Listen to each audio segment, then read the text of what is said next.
in your book, Wise Guy, you say that Yeah. when you were looking for jobs, you were very market orientated, and that in hindsight, you felt this was the wrong way to go about it.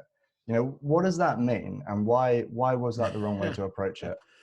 Well, um, I think that there's a lot of factors often conflicting in looking for a job. And I'm assuming we're addressing people who are young and maybe this is their Yeah, first or second job. Yeah. exactly. So there's a lot of conflicting ideas here. So one idea is you have to be really careful and pick the perfect job because it's going to be on your resume and it's going to shape you and position you, et cetera, et cetera.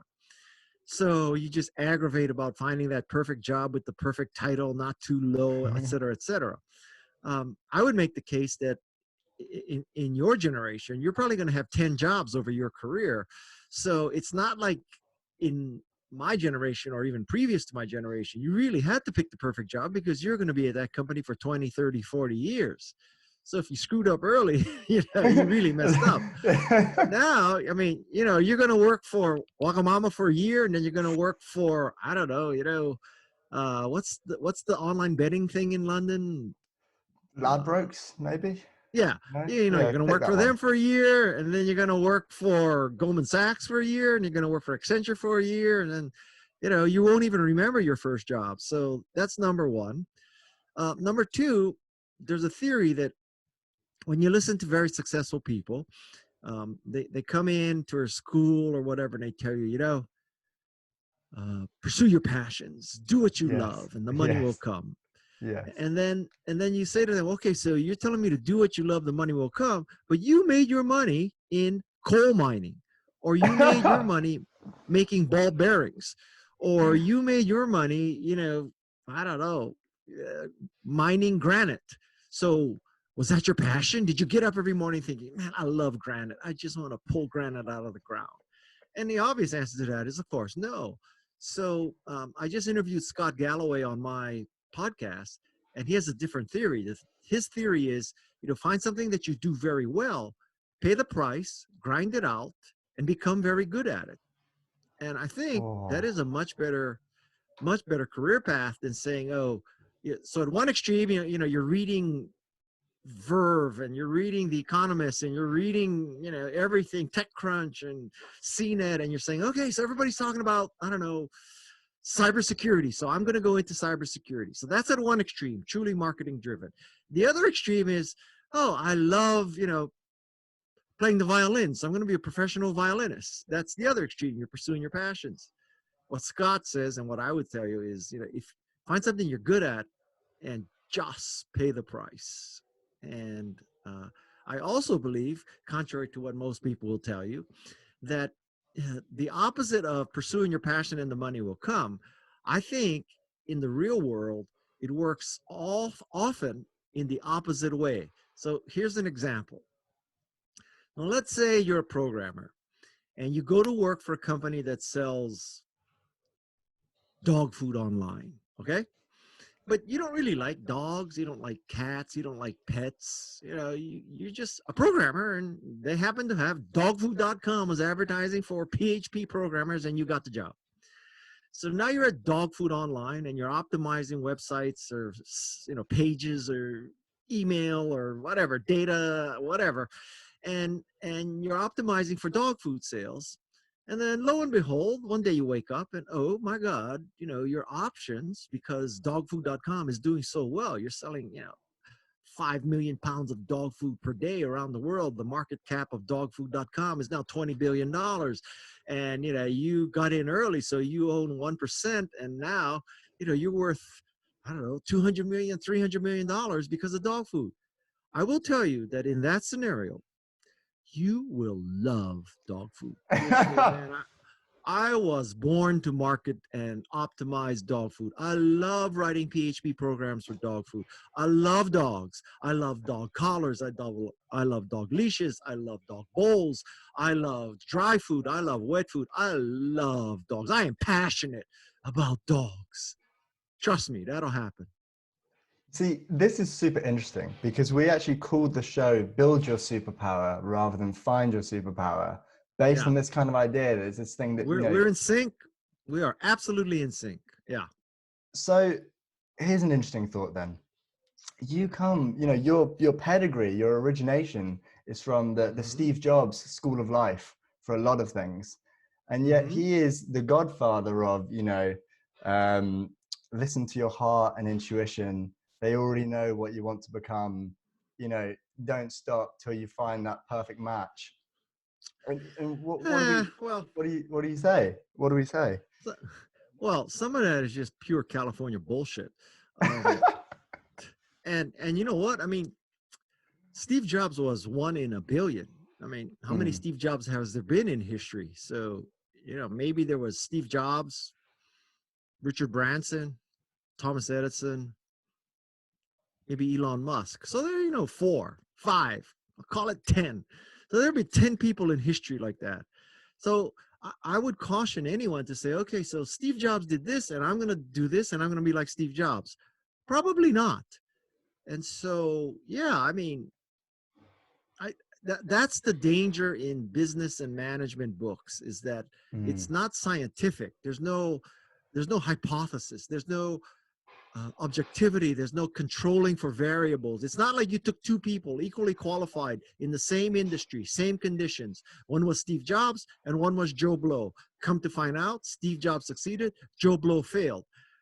Controlling all the variables, you figured out it's, Steve Jobs's whatever personality versus Joe Blow's personality. But that kind of science doesn't happen. And it's very difficult to separate correlation from causation. So be cautious of that. No, I couldn't agree more. And he was good, but he doesn't have to be right about everything. So that's fair No, he enough. was. I mean, and like it, it's not that easy to be the next Steve Jobs. Famously. Yeah, yeah. I mean, believe me, if it were easy, more people would be. Just while we're on this, actually, very quickly, what is, because there is this glorifying, and like you say, people should be cautious, really cautious about taking everything from someone. What is one thing, they should take from him and one thing they shouldn't? Well, I had a lot of lessons that I learned from him. One is that your current customers can't necessarily tell you how to truly innovate. Because if you ask the Apple II customers in the mid 80s what they wanted from Apple, they would have told you better, faster, cheaper Apple II. They would not have said build a Macintosh. So that I believe is true whether you are Steve Jobs or not. So, using the car business, if you were GM and you asked your customers what do you want, they would say bigger, faster, cheaper Suburban or bigger, faster, cheaper Camaro or something like that. I don't think anybody would say I want an electric Camaro. I want an electric Yeah, Suburban. a golf buggy back in the day. Yeah, yeah. Okay, so now going back to our careers, we were saying that you shouldn't necessarily look for this perfect fit, this dream job. But Yeah. as you rightly say, there are a lot of variables. There's, a company you're interested in, good money, a cause you care about, a boss, a really good boss who has, values you or whatever. Is there anything particular that you think people should, when they're starting out first, second job, prioritize, or that's really important to try and get right? Um, I don't know. The problem is I'm 66 years old, so I have a different perspective than you, right? So, um, A lot of wisdom. I just, yeah, well, I hope. I just think that, trying to perfect or optimize your first couple jobs is dubious. I think when you look back, you'll say, okay, so, well, let's take two extremes. So one extreme is because of your careful selection, your interviewing, pursuing your passions, all that bullshit. You pick the perfect job in the perfect company. That company grows up to be Google or Apple, $1 trillion, or Amazon, $1 trillion. And so you pick the perfect job, perfect title, perfect company, and now you're worth 200 million bucks and you're 25 years old. Some people would define that as, doing it right. On Nailed the it. other hand, yeah, let's say at the other extreme, you go to work for Theranos. Okay. So you go to work for Theranos and come to find out, their magic blood sampler, drop a drop of blood can can diagnose everything. It was total bullshit. The whole thing, blows up. And so now you pick the worst possible job. Now you are tainted. You went to work for Theranos. The CEO of Theranos is under criminal investigation. The company's gone, total BS, all that, right? So that's the worst case. So now you're thinking, oh God, I got to commit suicide. I mean, my career is over. I work for Theranos. God, that escalated. Yeah, but I might make the case that you will learn so much about what not to do working for a failure that over the long run, it may be a more valuable experience than going to work for the next Apple. And going to work for the next Apple, it will be very hard to separate whether you were a factor in the success or you just got on a rocket, strapped your ass in, and it took off. But let me tell you, if you get in a rocket or you ride a tsunami, hard to imagine that you will have the humility to say to yourself, you know what? The explanation for my career success is I was just lucky. Very few people say that. And so you'll start believing your own bullshit, and then, you'll be insufferable. So I guess I'm just a half full kind of guy. So if you go to work for the next Apple, hallelujah. If you go to work for the next Theranos, also hallelujah.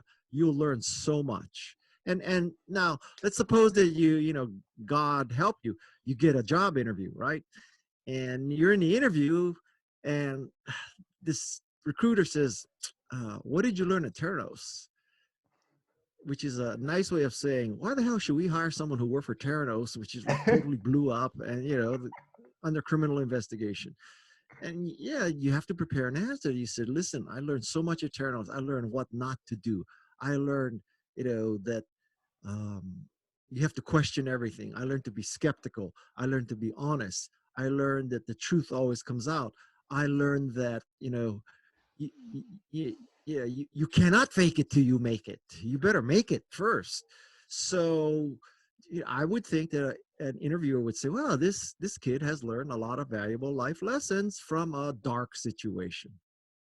So really, jump in, like you said, well, almost jump in, see what happens, and just make the most of it as best you can. Well, essentially. Listen, I mean, here's another real world example for you. So my first job out of my MBA program was working in a jewelry manufacturer. And this jewelry manufacturer sold jewelry to retailers, okay? Now, from there, I went to Apple because of nepotism, because of my college classmate.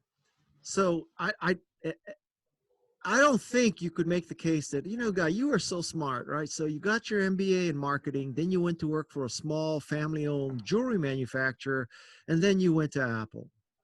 Like what's the connection between jewelry manufacturing and Apple in Silicon Valley? There is no connection. It's just dog shit luck.